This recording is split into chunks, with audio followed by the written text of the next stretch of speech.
Hi, ഇന്നത്തെ story primarily ഒരു പാരൻസിന് വേണ്ടി ചെയ്യുന്ന സ്റ്റോറിയാണ്.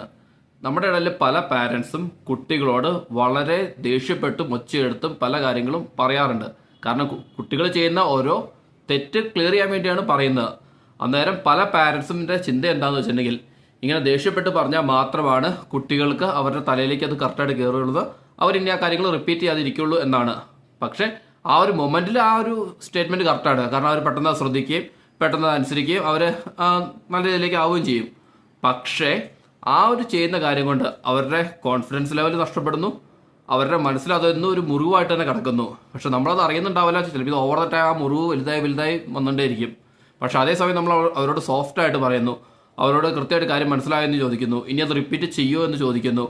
അത് റിപ്പീറ്റ് ചെയ്യില്ല, കറക്റ്റായിട്ട് എന്താ ചെയ്യേണ്ടത് പറഞ്ഞു കൊടുത്തു കഴിഞ്ഞാൽ അവർ ചിലപ്പോൾ ആ ഒരു അന്തരം വലിയൊരു ഇമ്പാക്റ്റ് നമുക്ക് ഫീൽ ചെയ്തില്ലെങ്കിലും അവരുടെ മനസ്സിൽ അത് ചിലപ്പോൾ കൃത്യമായിട്ട് കിടക്കുകയും ഓവർ ദ ടൈം അവർ കറക്റ്റ് ചെയ്ത് കൊണ്ടുവരികയും അത് രക്ഷപ്പെട്ട് അവരൊരു നല്ലൊരു ആറ്റിറ്റ്യൂഡിലേക്ക് വരികയും ചെയ്യും.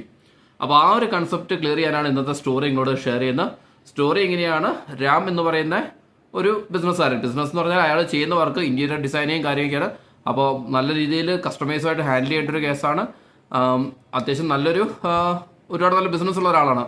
അയാളുടെ പ്രൈം പ്രോബ്ലം എന്താണെന്ന് വെച്ചിട്ടുണ്ടെങ്കിൽ അയാളുടെ കൂടെയുള്ള ജോലിക്കാരായിക്കോട്ടെ, ഫാമിലി വൈഫ് ആയിക്കോട്ടെ, കുട്ടികളായിക്കോട്ടെ, ചെറിയ എന്തെങ്കിലും തെറ്റ് ചെയ്താൽ പോലും അദ്ദേഹം ഭയങ്കര ഒച്ചയെടുത്ത് ദേഷ്യപ്പെട്ട് അവരോട് അതിനെക്കുറിച്ച് റെസ്പോണ്ട് ചെയ്യും. അദ്ദേഹത്തിൻ്റെ ചിന്ത എന്താണെന്ന് വെച്ചിട്ടുണ്ടെങ്കിൽ അദ്ദേഹം ചെയ്യുന്ന കാര്യങ്ങൾ ഏറ്റവും ഒപ്റ്റിമൈസ് ആണ്, ഏറ്റവും പെർഫെക്റ്റ് ആണ്. അപ്പോൾ അതനുസരിച്ച് ചെയ്താൽ മാത്രമേ ലൈഫിൽ സക്സസ് ആവാൻ പറ്റത്തുള്ളൂ. അപ്പോൾ ഇങ്ങനെ ചെറിയ തെറ്റുകൾ പോലും എല്ലാവരും ശ്രദ്ധിക്കണം എന്നാണ് അദ്ദേഹത്തിൻ്റെ ഒരു ചിന്ത. അപ്പോൾ ഇന്ന് എക്സാമ്പിൾസ് പറഞ്ഞിട്ടുണ്ടെങ്കിൽ ഇപ്പോൾ മോനൊരു ചെറിയൊരു പേന എടുത്ത് താഴെ ഇട്ട് കഴിഞ്ഞാൽ അതിന് പോലും അദ്ദേഹം ആ മോനെ വഴക്ക് പറയുമായിരുന്നു. എന്തോ ഇങ്ങനെ ചെയ്യുന്നത് ശ്രദ്ധിക്കണ്ടേ, അത് പേന ഒടിഞ്ഞു പോകില്ല എന്നൊക്കെ പറഞ്ഞ്.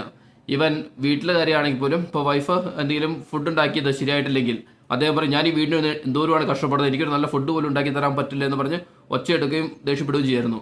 ഈവൻ അദ്ദേഹത്തിൻ്റെ വർക്ക് സൈറ്റിലാണെങ്കിലും പല തൊഴിലാളികളും കുറച്ചാൾ അദ്ദേഹത്തിനുള്ള വർക്ക് ചെയ്തിട്ട് ഇട്ടിടും. കാരണം ചെറിയ തെറ്റിന് പോലും അദ്ദേഹം ഭയങ്കര ശക്തമായിട്ടാണ് അവരെ വഴക്ക് പറഞ്ഞിട്ടിരുന്നത്, അല്ലെങ്കിൽ ഒച്ചയെടുത്ത് വഴക്ക് പറയും, അങ്ങനെ ചെയ്യുമായിരുന്നു.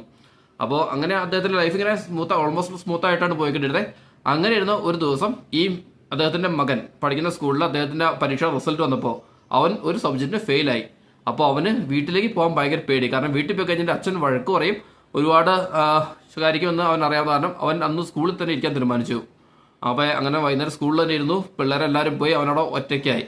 ആ സമയത്താണ് സ്കൂൾ ലോക്ക് ചെയ്യാനായിട്ട് അവിടുത്തെ പ്യൂൺ വന്ന് ലോക്ക് ചെയ്ത് വരാൻ തുടങ്ങിയപ്പോഴാണ് ഈ പയ്യൻ അവിടെ ഒളിച്ചിരിക്കുന്നത് അദ്ദേഹം കാണുന്നത്. അപ്പോൾ അദ്ദേഹം ഇവനോട് വന്ന് ചോദിച്ചു, എന്താണ് വീട്ടിൽ പോകാൻ പറഞ്ഞു. അവൻ പറഞ്ഞു, ഞാൻ വീട്ടിലേക്ക് പോകത്തില്ല, ഞാൻ ഇവിടെ തന്നെ ഇരിക്കുള്ളൂ എന്ന് പറഞ്ഞു. അപ്പോൾ പ്യൂൺ പെട്ടെന്ന്